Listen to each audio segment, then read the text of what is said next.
good morning, good afternoon, good evening, wherever you are, whoever you are. Thank you for tuning in today. I'm Zero, the co-founder of Zero Authority DAO. Really great topics covered today, and we're going to have another great conversation here. One up, getting another life in Web3 gaming.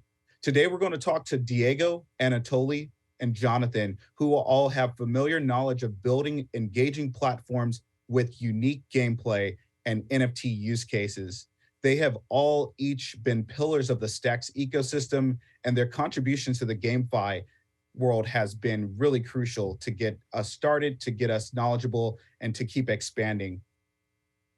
Diego, Anatoly, and Jonathan, how are you guys today? Can you tell us more about how you got started with Stax and your role in the ecosystem? How you doing, Zero? Anatoly, Sir Jonathan, nice to see you guys here. Thanks for having us. Yes, I started an ecosystem system of mining city coins. That was my first engagement. That's how I got to Stax. And then as a founder of CityPacks, was the first nonprofit NFT project. And our goal is to raise and build educational resources for public school kids. It's been about 6 or 7 months since we dropped. We've been able to raise over $12,000 for school kids in Miami. And recently I joined the Albert's Web3 Startup Lab, which was really life-changing. And I joined Dylan as co-founder of Bitflow, and happy to be here.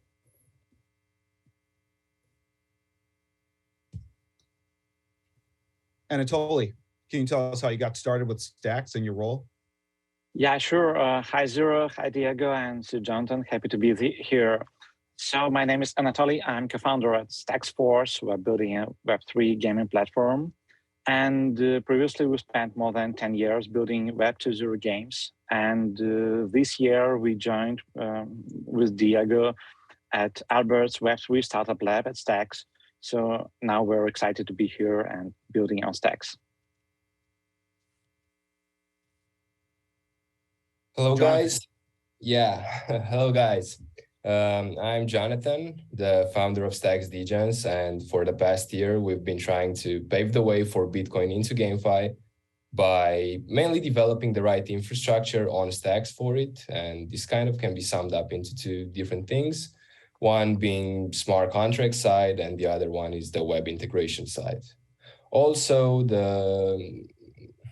everyone here has been supportive for the past year, from Stax Foundation to Stax Ventures, and I want to thank them through this way. Yeah. Absolutely. The ecosystem is committed to seeing that everyone is successful, and we've been so thankful that we have all of you and the community behind us here championing and being the driving force for each of us. Jonathan, and the transition from Web 2 to Web 3, how are we going to get more people to bridge over into Stax and to Bitcoin? What you've done and your team behind the Stax Degens with the racers and customized NFTs has been so awesome to see. Thank you very much, and that's a really great question. There kind of are 4 main pillars for facilitating adoption. One would be the user experience, because obviously as a newcomer, you have all those new things such as wallets, key phrases, NFTs, etc. You get the point. Next, you need to provide a safe environment, because as we all know, some of the largest hacks ever have been in the GameFi sphere. But luckily, we're building on Stax, and security isn't necessarily an issue. Then there's the side of better games. And that's been one of the greatest problems, because as a game developer, you need to adapt to the blockchain. And if you don't have the right infrastructure, you're really going to have a really hard time building better games. And last but not least is we need to facilitate a better understanding of the space. And we're also trying to achieve that we've actually done an R&D on GameFi, and we will soon be sharing that with the community. So hopefully that would make things clearer. Thanks. Thank you. Anatoly, how important is decentralization in GameFi and what we're trying to do? Should it be a must-have or is it a nice-to-have? I know you and I have talked about this many times, so interested to hear your take and let people tuning in get to know you more and learn about Stax Force. Yeah, that's a great question. Thank you. So game development and gaming industry, it's all about players and they really want great experience. And you have game developers, they want to build great games. So that's so simple, but today we have a lot of centralized companies between players and game developers. So right now, if you want to build a game, you have to spend less time on building a game than on marketing and all other stuff. So in my opinion, if we want to make the whole industry better, decentralization is a must-have story, because when you have any part of centralization, it's really making all things more complex, more expensive. You have to spend more time on that.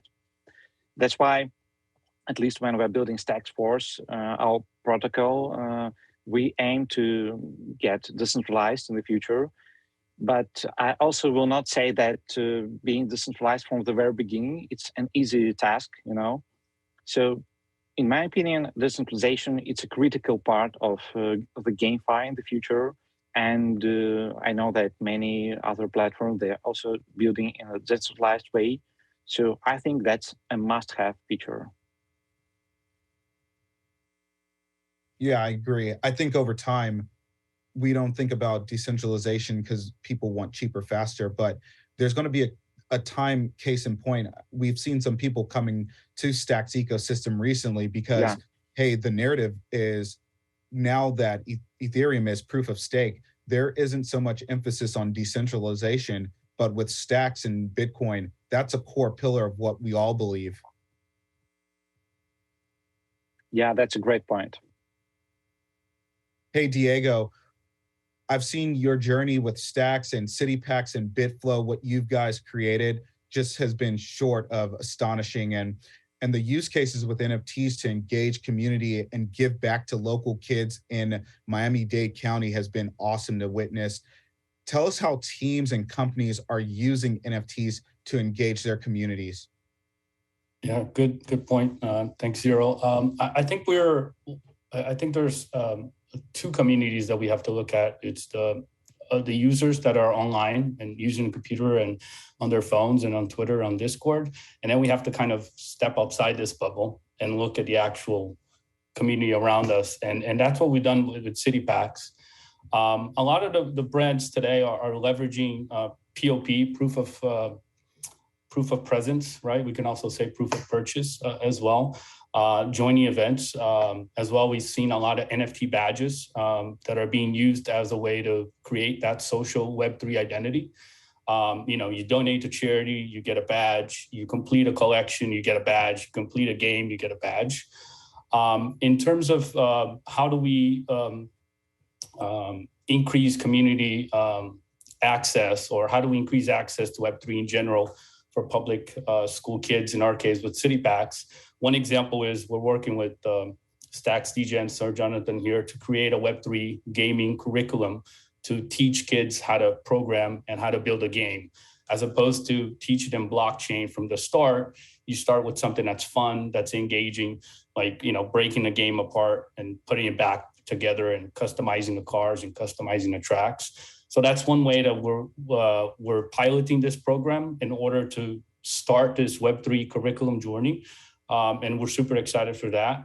And I think this bear market has shown us other opportunities to use NFTs, and super excited to see where that goes. Speaking of the bear market, Jonathan, is GameFi during the bear market a good time to build? And we also noticed that you guys are implementing BNS. Have you been interested with all of the BNS activity across the board and how it's during the bear market here is still going hyperbolic? Yeah, as we all know, the best time to build is pretty much in the bear market because there's during bull runs, there's always this rush feeling. You always need to get everything done as fast as possible. Everyone is rushing for whatever their goal may be. But the downside of rushing is that in crypto in general, if you do something in a rush, it generally ends up in exploits, and we've seen that in many cases. So rushing is never a good option. Also,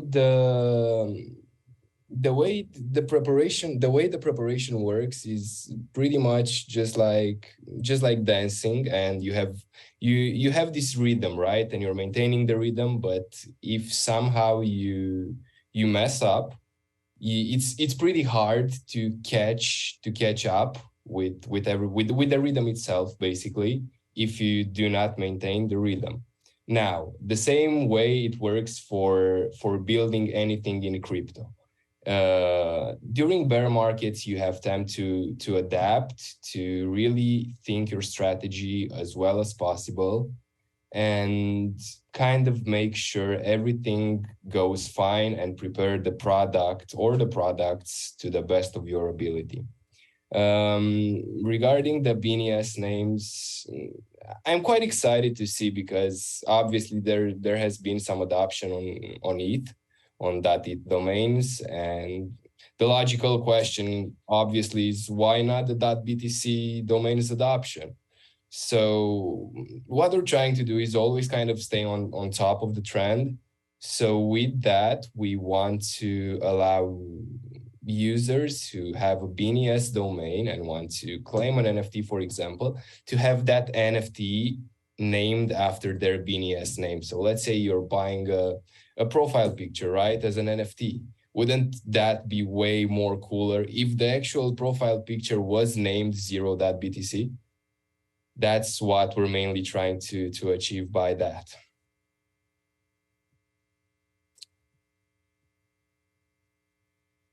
Absolutely. I would agree 1000%. It would be really cool. Hey, Anatoly, Stax Force launched the chess game during a bear market. Have you guys, I've seen a lot of people playing, so are you surprised with all the attention that you're getting? Yeah, I sure think it was really unexpected. So we've seen a lot of matches and a lot of requests on other games. So that's why we have to work 24/7 right now. It was really unexpected. And Anatoly, how can we solve some of the big pain points from Web2 game developers trying to transition to Web3? Yeah, thank you, Lero. That's a great question, because building a game itself is a very complex project. And with Web3, we shouldn't make it even more complex, you know?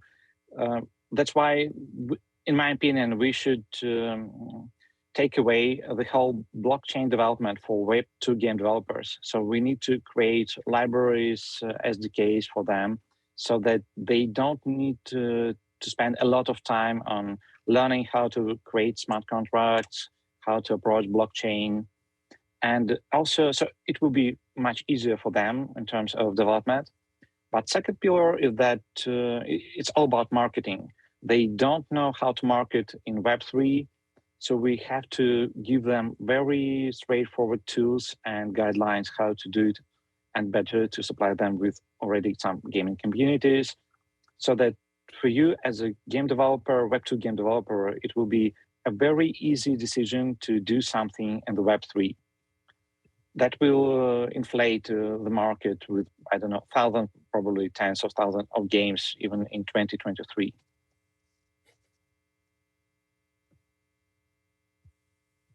Hey, Jonathan, I know you guys built a really cool game and you guys built a community around it. Can you explain the differences between Web2 and Web3 community building versus Web2 marketing? Yeah, well, it mainly starts even with the name. If you look at it, the chances of you seeing a Web2 game named Degen Racer or something along those lines are pretty small. So the vibe itself of Web3 gaming is way more lighter in a way. There's also the economic incentives, which kind of changed the whole marketing perspective by a lot, as we've seen with X Infinity, for example, and a lot of other GameFi projects. Many users tend to come up for the, as I've said, economic incentives.